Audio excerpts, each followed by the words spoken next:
Alright, got a 2010 Toyota Camry, as you can see behind me. The flex pipe is, about to fall out of it, so we're gonna cut it out and put a flex pipe in it. And I figured I'd take you guys along for the ride. I'll probably cut it up a little bit just so the video's not long as hell, but I'm gonna go at it with a Sawzall.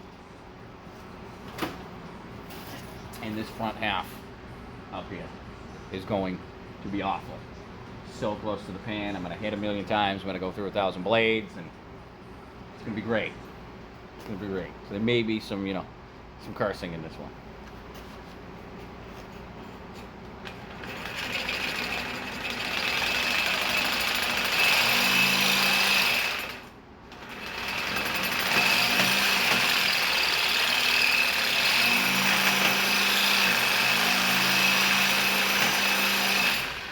Yeah, except I'm forgetting one key component here.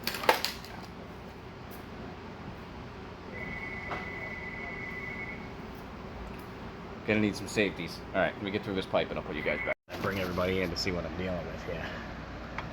How close that oil pan is to that. So I can't necessarily get the Sawzall in there. So I get as far as I can. And I really don't want to put the torch that close. We'll just work this piece off of here. Then we'll pretty it all up and see if we got a flex to fit. Alright, so we found the flex pipe that'll fit. They're all mocked up in there. It's not welded yet, it's just put up. I'm real close to that O2, which we'll have to see if we can move that over, but it's a 51140 Walker. I think it's 2.5. Nice flex to put in there. Alright, let's see how bad of a job I do welding this up.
Alright, let me get this fried on there. Alright, I got the front welded on there, we're going on to the back. Be light though, that might help.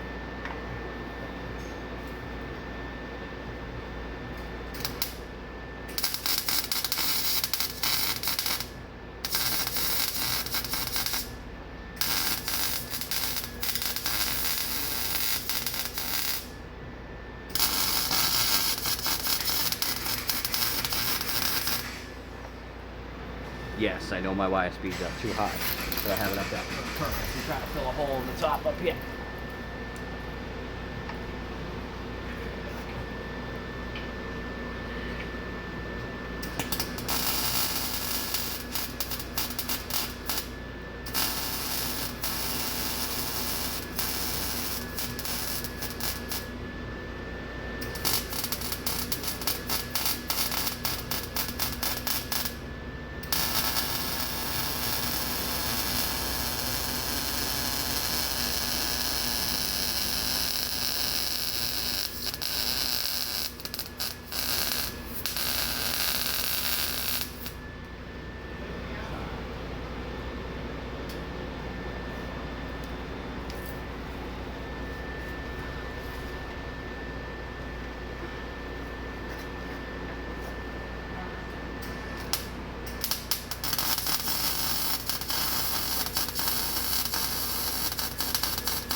Pause you guys, I'll finish it up and we can take a look. Alright, up on top of the pipe, up here near the oil pan was an absolute son of a bitch to get to. Up on top of there was a absolute nightmare. As you can see, I got some piles of mud up there to seal it up. Well, I shouldn't say mud, but piles of weld up on top just to seal it up. Well, the welds look pretty good. We'll go to the back weld. Back weld came out beautiful. A little closer to the O2 sensor than I'd like to be, but you know, we're just right on the edge. We're not near the O2, we're just right on the bung, and we'll see what happens. Worst case scenario, we gotta put an O2 sensor in it because I got it too hot. There's those welds. Alright, we got it running. Nice and quiet, no leaks. No noise we're hearing. Engine noise here. No leaky. I'll take it. Take it all day. Yeah, that little wren's kind of noisy, huh? Alright, here we go. Made it all pretty. I painted her up the whole way. And you know, somebody else had done some repairs here previously, so I just threw some paint up on the repairs on all the flanges here, just because you know how the weld is the last place to, you know, just trying to clear it up. I pulled this heat shield off for him too, but you know, the welds are the last place to first place to rot out. But there's a oh geez, my face is got shit all over it, but there's a exhaust flex on a 2010 Toyota Camry for everybody. I'm gonna do some brakes next. Maybe I'll post a video of that.